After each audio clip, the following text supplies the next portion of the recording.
The Ronald McDonald House is not a hospital. It's not a medical facility.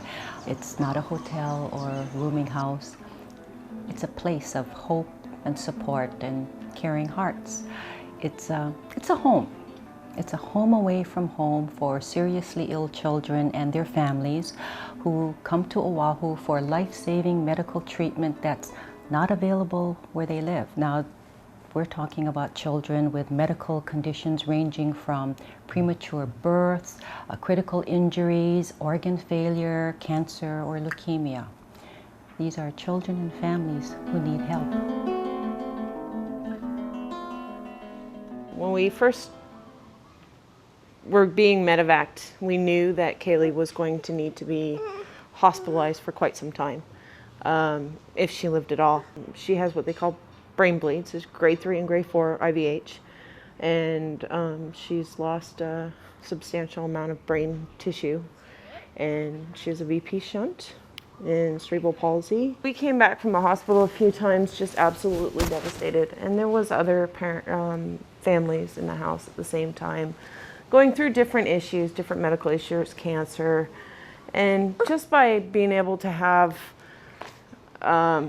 somebody else to talk to, somebody else to relate with when your child's sick, it kept us going. It was just more than a place to sleep.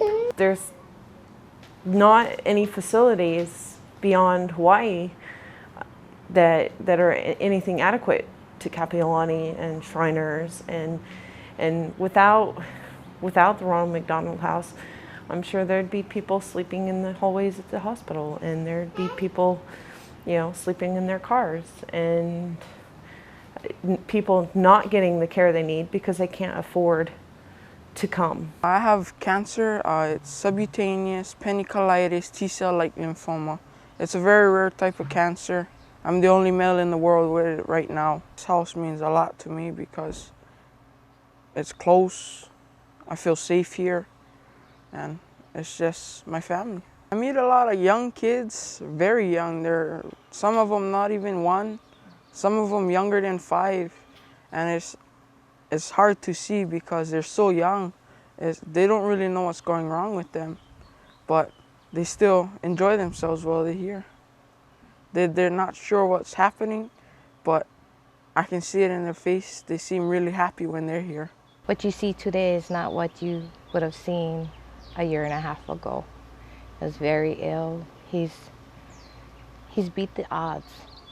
And coming from Maui, this is what was given to us, this beautiful home with beautiful people in it. But the staff are incredible. I look at them like sisters and brothers.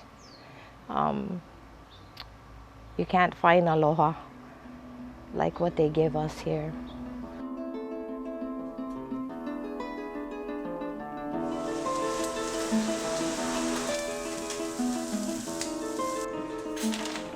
Our volunteers are the lifeblood of our organization. They're the glue that really helps to hold everything together at the house.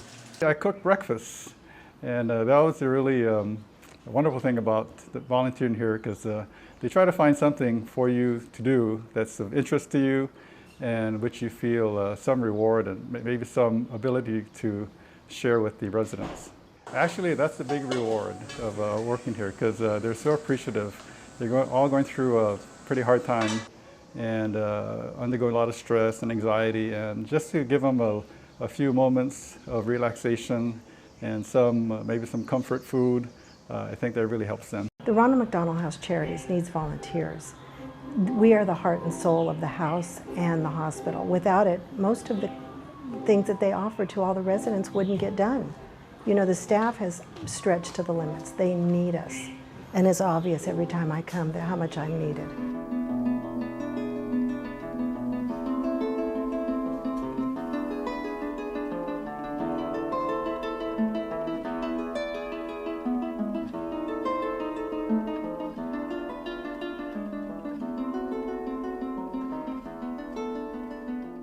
Volunteers are just a perfect example of how caring individuals in a community can come together and make such a powerful difference. I'm here twice a month, usually 4 hours in the afternoon, to help parents who have children in the NICU and the PICU, give them a place to stay and relax and get away from the pressures of very sick children. I think it's critically important for Ronald McDonald House Charities to continue this room. They have the 2 houses, but the room is more accessible for the parents, and I would hate to see it ever be closed, and I know the parents would also. We try to provide a sense of normalcy and stability for the families, sort of an eye in the center of a storm that these families are going through. We try to take care of the most basic needs first. Warm beds, hot showers, a fully stocked kitchen and laundry room. There are cell phones and fax, internet service, so that the families can stay in touch with loved ones back home.